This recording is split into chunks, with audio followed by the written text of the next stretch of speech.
Hey, this is Alan Pierce, and I'm here today to talk to you about my neighborhood, the West End of Washington, D.C., where I've lived for about 10 years. It's a beautiful neighborhood which really sits at the confluence of three neighborhoods: DuPont, Georgetown, and Foggy Bottom.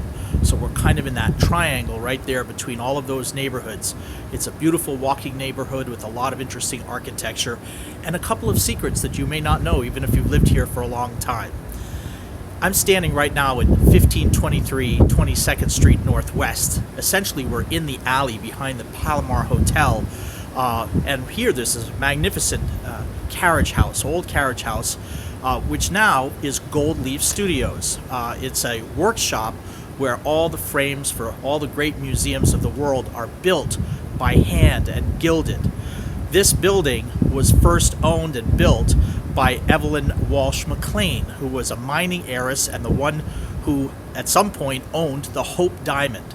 She lived in today what is now the Indonesian Embassy, and this was the carriage house that was built for that home.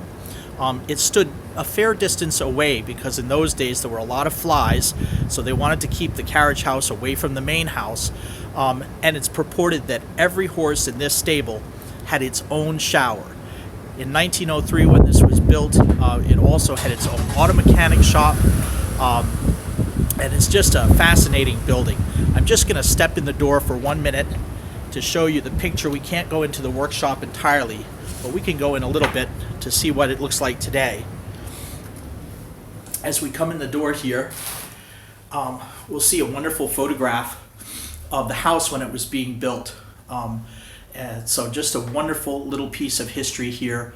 And if we were to go into the workshop, which someday we can, Bill would show us around and show how everybody here is working to make things by hand in the way that it was done in the 16th and 17th century. So that's my little vignette for the West End right now, and thanks for listening.